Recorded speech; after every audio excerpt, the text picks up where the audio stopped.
Oi, tudo bem?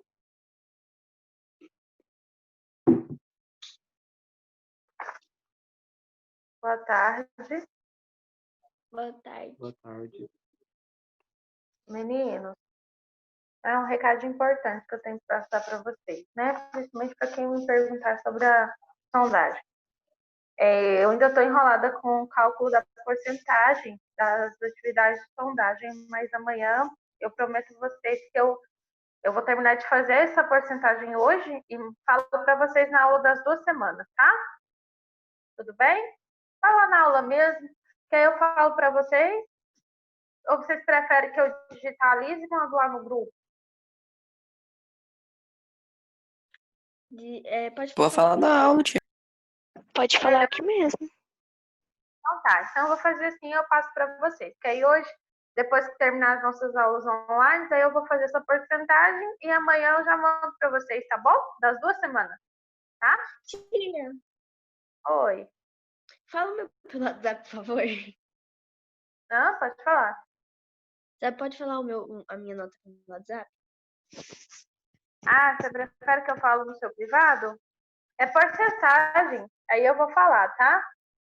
Passo então para vocês, tá bom? Não tem problema não.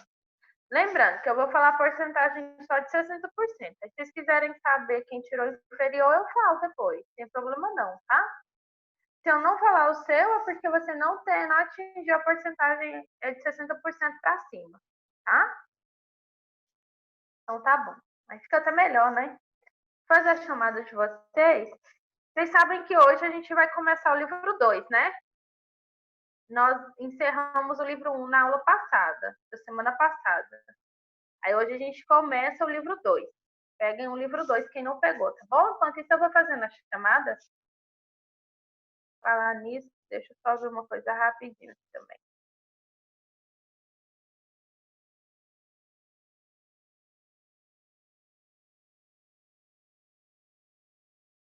Tá, pronto.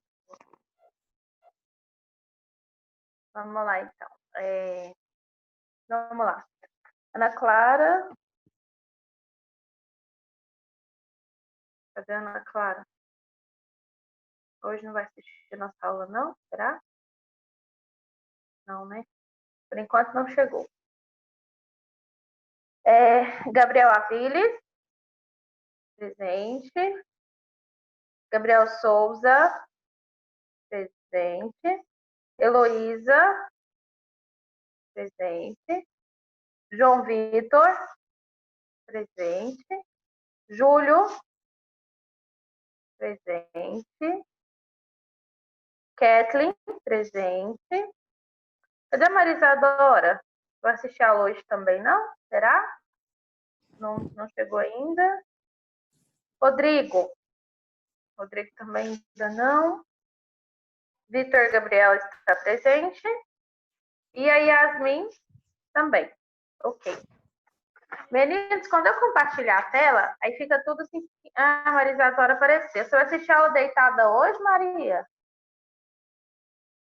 Não, ativa o microfone que eu não estou entendendo nada. Se eu sou mímica aí, não consigo fazer leitura labial no seu distância. Tô assistindo uma aula na minha mesa, aí não tem como. Hã? Meu Alguém irmão tá assistir a aula? aqui, ó. Ué, mas você pode assistir a aula aí, só que tem uma coisa, você pode sentar. O que você acha de sentar? Sentar é bom também. Vai acabar dormindo. Na aula de história deitada, vai dormir. Já pensou? Pega aí o livro, tá? Livro 2. A gente encerrou 1 semana passada, tá? Eu vou compartilhar com vocês na minha tela, aí vai demorar a carregar um pouquinho, mas vai carregar. Peraí. Demora que eu falo assim, questão de pouco tempo, né? Que demora, não. Carregando, pronto. Agora todo mundo tá vendo, né? como se caracterizam as manifestações do pensamento humano na Idade Moderna, né? Então, nós havíamos estudado, fechamos o nosso livro anterior falando das civilizações antigas, né? Como elas se organizaram e tudo, né? Então, agora nós vamos entrar num novo assunto, vamos entrar agora na Idade Moderna. Como que era o pensamento humano nessa época, né? E aí o livro ele já vem com algumas perguntas, né? E eu gostaria de escolher, fazer duas dessas perguntas para vocês. Como então a gente pode analisar e descrever os elementos aí representados na imagem de abertura do nosso livro?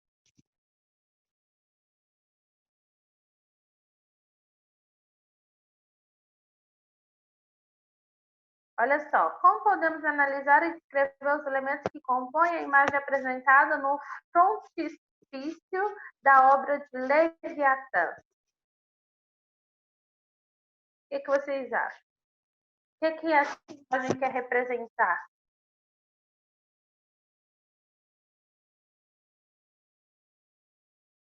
Outra pergunta importante. Quais os princípios e valores desenvolvidos pela sociedade moderna, pela sociedade europeia ao longo da Idade Moderna? O que será, né? O que vocês acham?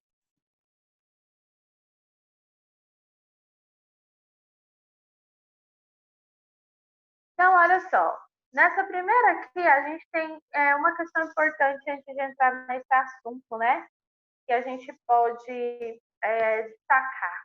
Ó, a primeira coisa que vai se destacar aqui, meninos, é os valores da renascença, do protestantismo cristão, o absolutismo monárquico e do mercantilismo. Então, vamos lá. O que quer dizer renascença? Os valores de renascença são os valores contrários à Idade Média, tá? A antiga Idade Média. Então, assim, nós sabíamos que o povo vivia no regime de feudalismo, esse feudalismo governado pela igreja, e todos que fossem contrários, então, não poderiam permanecer, né? A igreja, ela era bem cruel, todos aqueles que eram contrários à profissão de fé que ela defendia. Então, aí nasce novos pensamentos, umas novas ideias. Outra coisa, né, é o protestantismo cristão, ou seja, os cristãos eles começam a ter força aqui. Quem eram os cristãos, né? Protestantismo cristãos. Os protestantes, eles eram chamados assim, por se dizer, eram aqueles que se consideram, aqueles que são cristãos, né? Se consideram cristãos, mas que não defende de tudo em si a doutrina católica, aquela doutrina que a Igreja Católica impunha na época, tá? Então, eles assumem uma posição de liberdade religiosa, em que todos deveriam ter o direito de crer e defender sua religião, né? Diferentemente dos dogmas e doutrinas católicas que eram impostas ao povo e à monarquia nessa época. E o absolutismo monárquico? O absolutismo monárquico quer dizer que existe uma única pessoa que vai governar e essa pessoa é que vai reger todo o Estado, ou seja, um rei. O rei vai governar tudo, não tem aqui democracia, tá? Aqui é monarquia. E o mercantilismo? O mercantilismo lembra do quê? Vai lembrar de mercado, né? Maria Vitória, ativa sua câmera. Vai lembrar de mercado, vai lembrar de comércio, tá bom? Então, esses são alguns dos elementos importantes, né? Que a gente vai falar agora. Então, a gente vai entrar agora numa simbologia de poder, né? Em poder regido por uma única pessoa em específico. Apontem e marquem esses pontos importantes que a tia falou. Então, agora a gente vai entrar, né? No surgimento de valores da Renascença, nós vamos entrar no protestantismo cristão, no absolutismo monárquico e no mercantilismo. Então, nós vamos tratar essas coisas aí, tá? No capítulo 1, ele vai começar com o renascimento, né? O equilíbrio entre o sagrado e o profano. Então, aqui, as raízes medievais da Renascença, então nós vamos estudar isso, tá? os fundamentos da Renascença, as manifestações antropocêntricas, a propagação da Renascença na Europa. Uma pergunta só, vocês estão me ouvindo bem? Está todo mundo entendendo o que eu estou explicando? Ótimo, tudo bem. Tem ninguém ouvindo aí ecos, né? Todo mundo ouvindo bem. Rodrigo, chegou agora, Rodrigo? Por que você começou atrasado hoje? É porque eu tava fazendo uma coisa, eu tava arrumando um negócio ali pra minha mãe rapidão, aí foi lá e eu cheguei meio atrasado. Júlia, ativa sua câmera, senão eu vou colocar falta. Quem me garante que você está assistindo a aula? Júlio. Meninos, prestem atenção. Eu vou só voltar aqui. Presta atenção na coisa.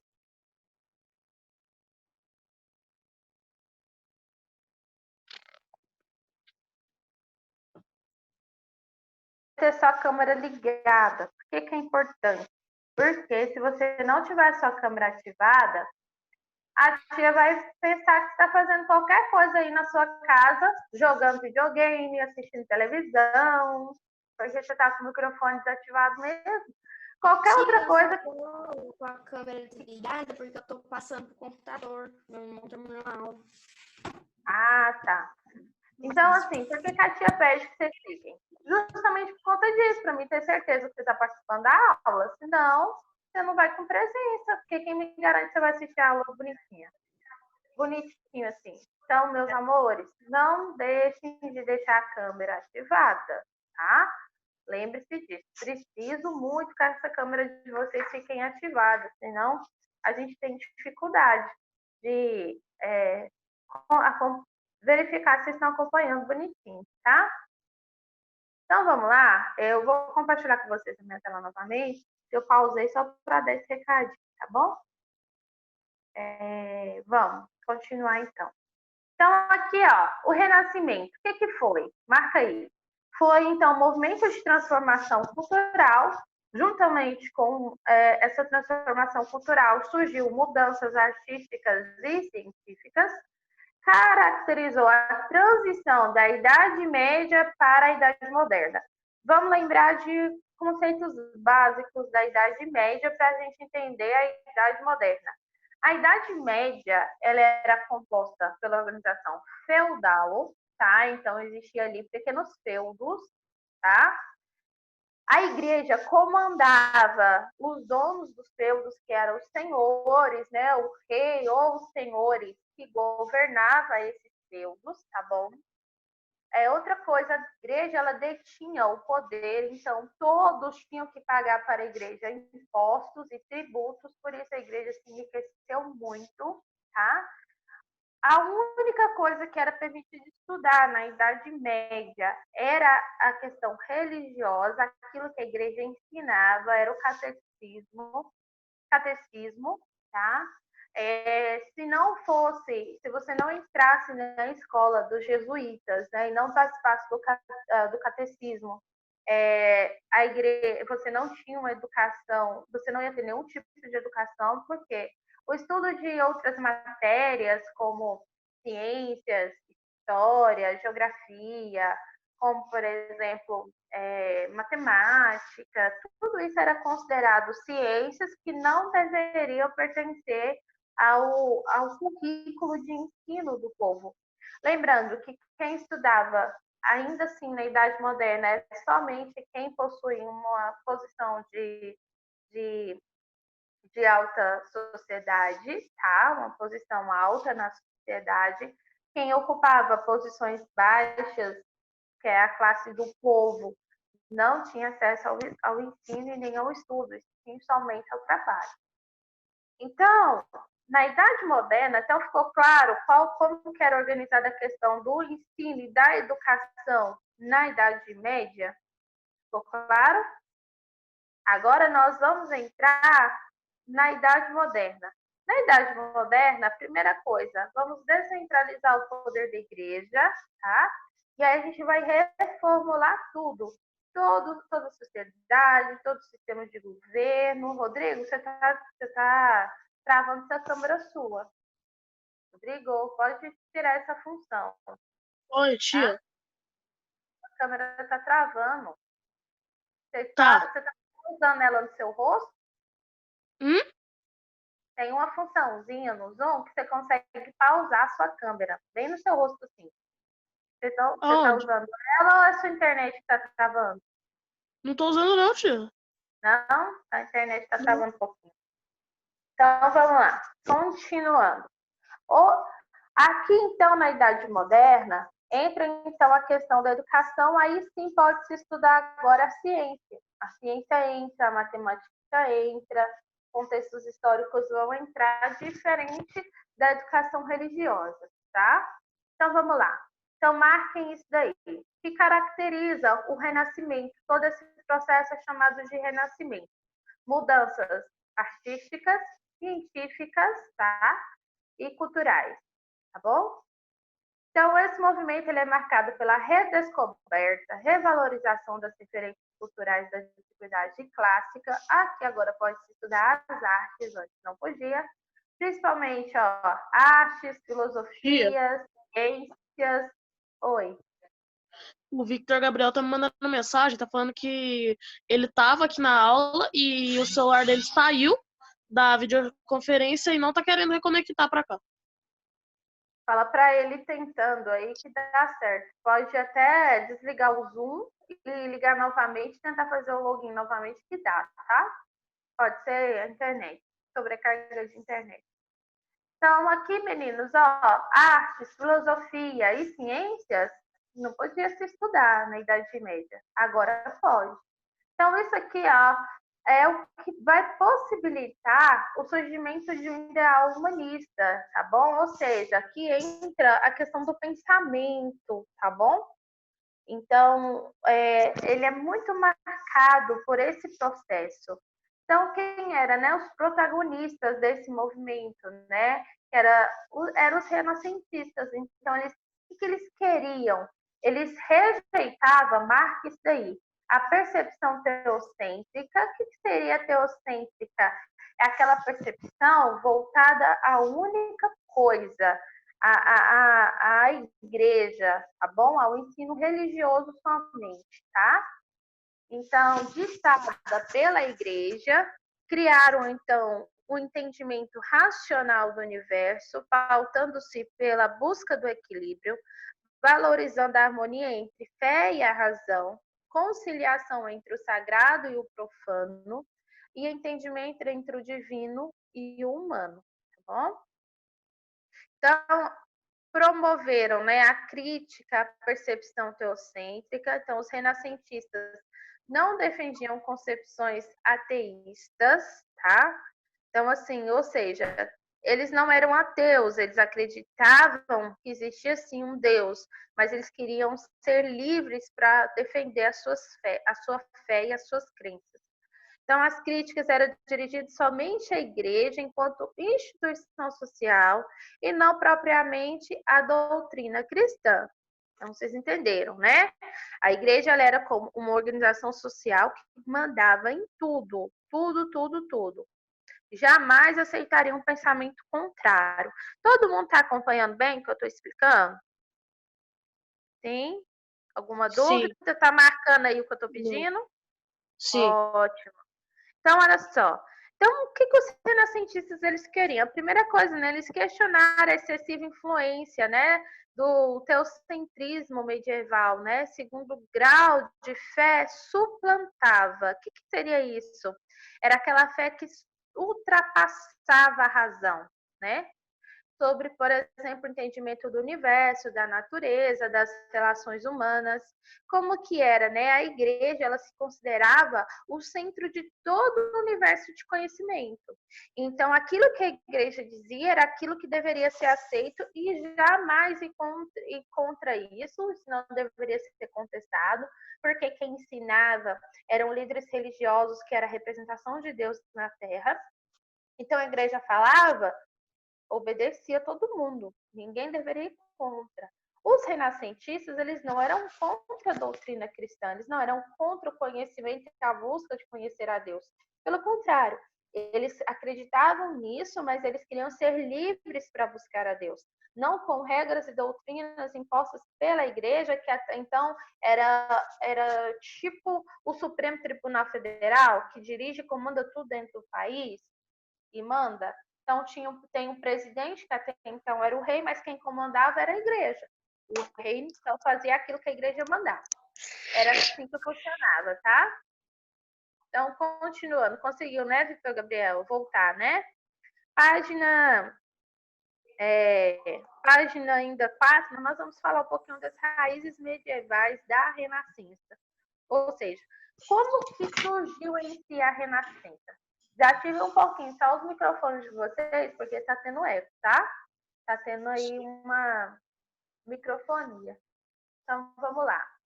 As raízes da Renascença, né, que era a redescoberta de valores. Então, ou seja, o homem ele não era o centro de tudo na época medieval. Ele não tinha a opção de defender suas ideias e seus valores. Aqui, ó, ele já passa a ter. Então, os valores racionais, eles podem ser, então, percebidos, né, a partir da Alta Idade Média, a partir de que século? Aqui, século IX, né, com a promoção do Renascimento. Aqui, o Renascimento ele é chamado de Carolíngico, nós vamos estudar depois por que Carolíngico, por aí vai. Então, esse movimento, ele se desenvolveu, ele se desenrolou, né, durante o reinado, aqui, ó, de Carlos Magno, né, foi um período marcado pelo incentivo às artes, à tradução de importantes obras de cultura clássica grego-romana, tá? Até então, isso aqui não era permitido de espécie alguma.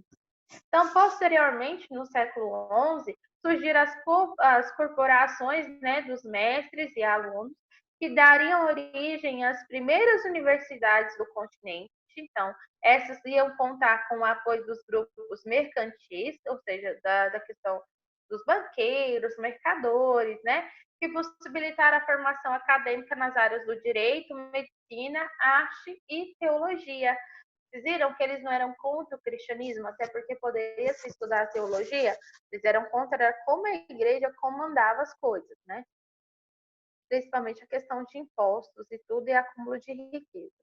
Então, no século XII, marca tudo isso que a gente falou até agora, tá? A partir da tradução da álgebra hindu, né, e dos estudos geométricos de Euclides, então ocorreu então um importante desenvolvimento na arquitetura. Então, aqui surgem os grandes arquitetos, é bem nessa fase, tá? Então, foi nesse momento que o estilo arquitetônico gótico surgiu, marcado pelo verticalismo e pela exatidão geométrica das suas elevadas torres. Então, assim, não sei se vocês já estudaram isso aqui em artes, mas isso aqui é muito interessante, tá? Então, paralelamente, juntamente com esse surgimento, vai destacar também o desenvolvimento da alquimia, o que era a alquimia? Que surge, então, gente, a medicina. Eram aqueles que tinham já o interesse de estudar a parte da ciência, a parte do corpo humano, entender certas doenças, trabalhar com remédios, que na verdade eram chamados de plantas utilizadas para esse tipo de tratamento de drogas, naquela época era chamada assim, tá? Os alquimistas eram esses, aqueles que tinham interesse em conhecer a ciência, em estudar o corpo humano, em estudar como tratar de certos tipos de doenças. Então, esses aqui são os alquimistas. Então, foram introduzidos na Europa, né, pelos povos árabes. Então, apesar do caráter místico da alquimia, os seus estudos estimularam as investigações na compreensão dos importantes fenômenos que colaboraram para o desenvolvimento inicial da química. Por quê? Porque eles usavam muito componentes químicos. Eles descobriram vários elementos químicos presentes na natureza, presentes até mesmo no nosso organismo, foram com eles. No entanto, eles eram chamados de bruxos, de feiticeiros, porque eles utilizavam elementos que não era conhecido por ninguém, tá? Então, aqui, ó, no século XIII, então, no meio da escolástica, o teólogo Tomás de Aquino foi um teólogo muito famoso, né? dos anos de 1225 a 1274, ele propôs a conciliação entre a fé e os pressupostos racionalistas. Então, ele era um monge, né? Aí, por sua vez, o monge franciscano Roger Bacon, ele postulou a defesa da observação e da experimentação como meios únicos de se chegar à verdade.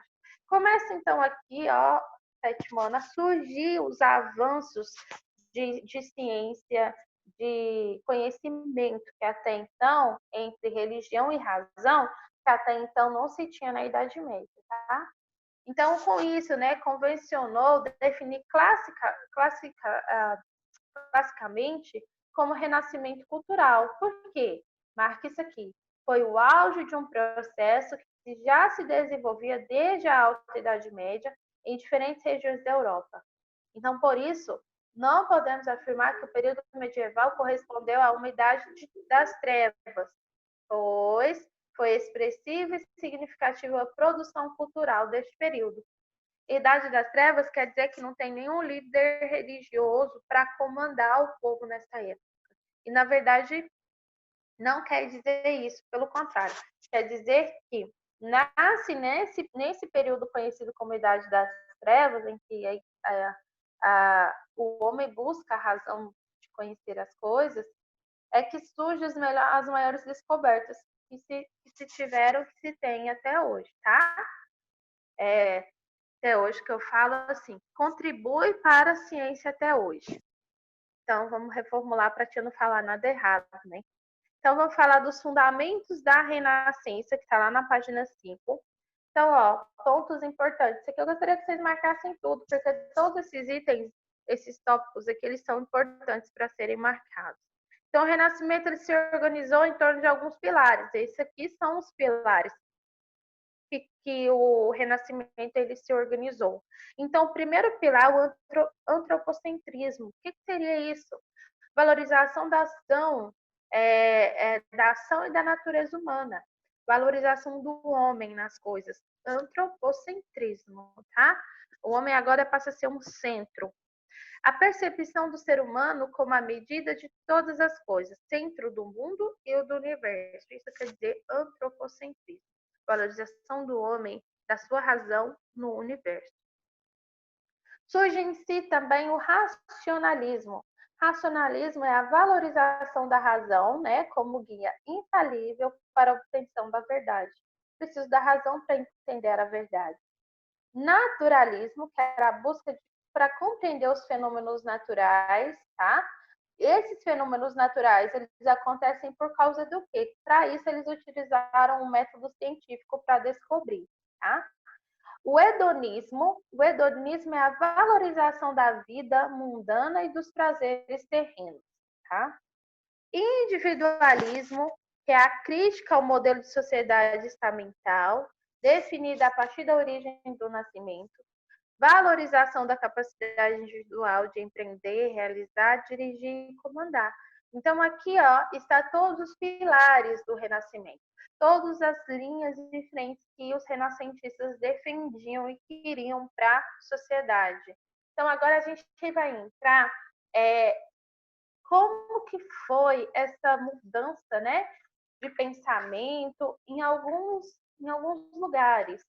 E aí a gente começa com a Itália, tá? Vamos falar do antropocentrismo. Aqui na Itália, o humanismo italiano, como que foi, né? Então aqui, ó, o livro cita, já começa falando que antigamente, politicamente, na antiguidade, né, o Império Romano ele era sediado na Península Itálica, então ele conquistou militarmente o território grego, todo o território grego pertencia aos romanos. Os romanos, por que eles eram importantes? Eles foram influenciados pela cultura grega, né? Então isso possibilitou a eles a preservação de práticas, costumes, crenças, saberes, né? Helenísticos, né? Ou seja, saberes milenares da Península Itálica. Então, os romanos, né? Na verdade, eles assimilaram, preservaram os valores dessa cultura e transformaram a região em uma fonte viva do pensamento grego. Então, se a gente for estudar, os gregos, eles têm, assim, eles são muito caracterizados por essa questão do pensamento humano, da valorização do homem, tá? Então, outra coisa que eles fizeram, que é importante ressaltar, né? Kathleen, quer falar alguma coisa? Na verdade, eu apertei errado. Ah, tá. Então tá bom. Então, outra coisa, né? Eles preservaram o acervo, né, de obras desse período, tá? Da Península Itálica. Então, ela se encontrava economicamente privilegiada, né, em função do enriquecimento de suas cidades, tá? Desde o século XVII. Então, eles exerciam monopólio sobre o lucrativo comércio das especiarias do Oriente. Eles fortaleciam, então, as aspirações e a influência dos grupos burgueses nessa região. Aqui, esse mapa nada mais é que a demonstração, aqui, ó, de tudo isso que a gente está falando, né? Das cidades italianas nessa época aqui. Então, os romanos, eles foram bem espertos nesse processo, adquiriram e acumularam também muita riqueza com esse pensamento. Então, o que é bom a gente ressaltar? É importante ressaltar, né, as trocas comerciais que eram feitas com mercadores, né, italianos e com os povos árabes. Não devemos esquecer que o principal avanço de, como se diz, como que eu posso falar? O principal avanço de atividades, elas eram feitas pelos árabes, de atividades comerciais, tá? Os árabes, eles começaram o comércio e foram vendendo para todo mundo, tá bom? Então, olha só. Então, eles trocavam, né, aquilo que eles tinham, né, no comércio, né, tanto com os povos árabes e também com os europeus, né, com as regiões orientais. Então, contribuiu aí pelo pioneirismo na Península Itálica. Então, desde o século VIII, né, os povos árabes eles dominam as regiões helenizadas, eles assumiu esses valores aí de tudo, de transporte, de organização, tá bom?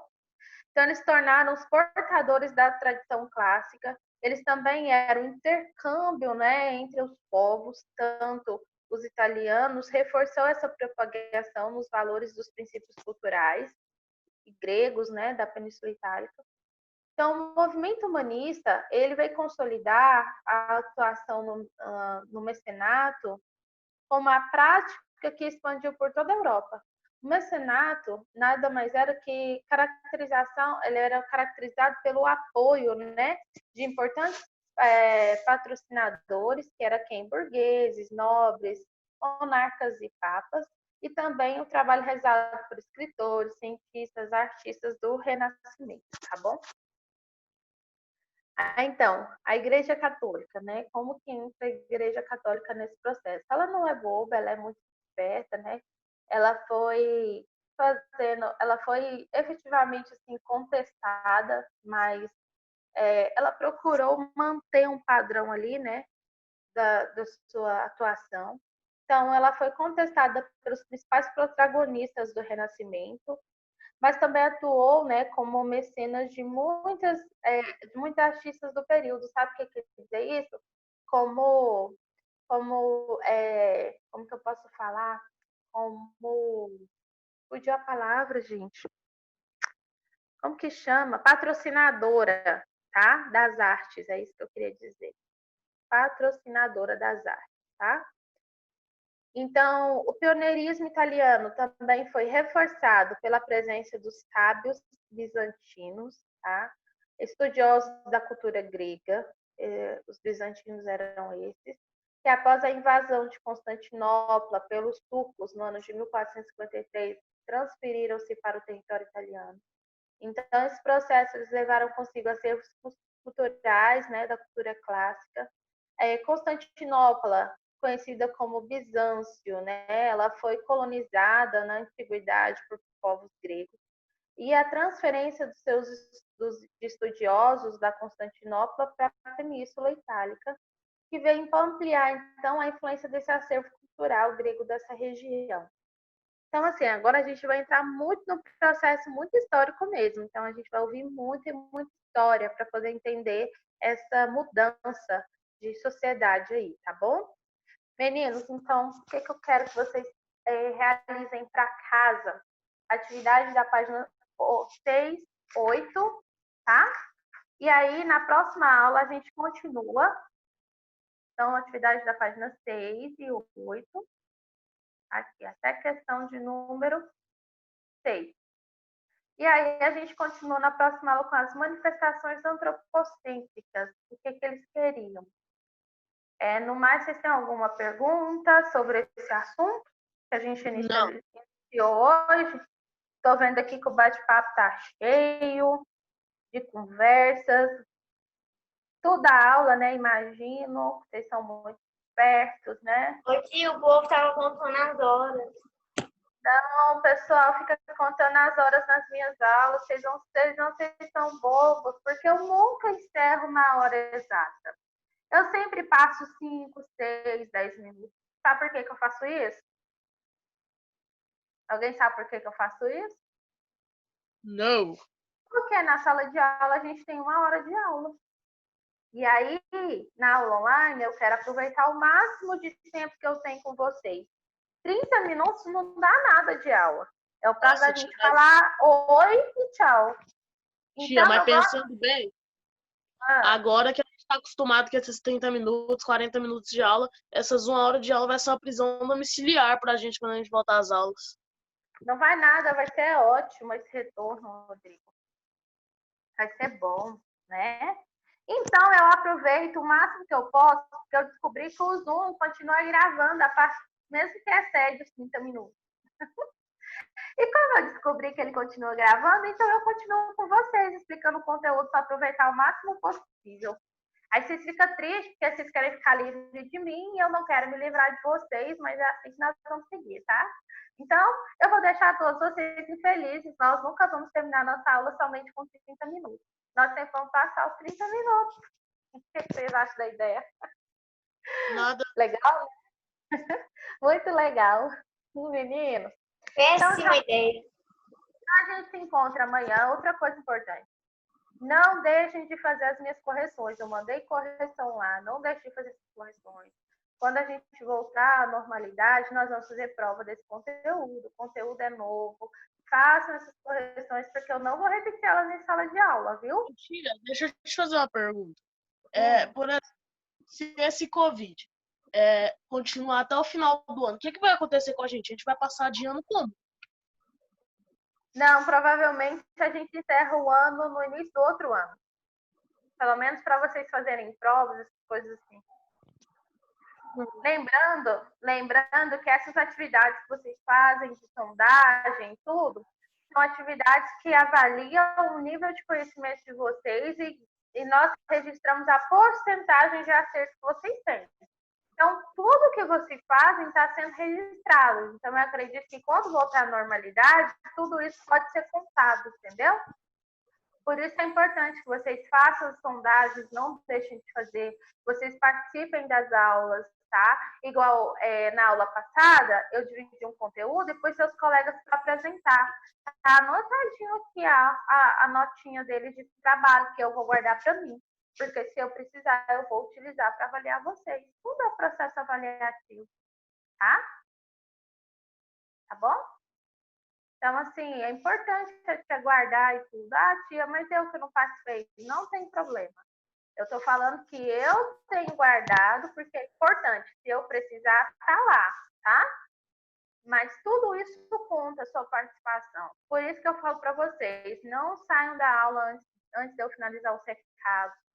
Não saia da aula. Se caiu sua internet, vai no meu privado, me explica o que aconteceu e me pede as informações que eu passei, que você perdeu, para você não perder mais coisas, vocês não perderem mais coisas, tá bom?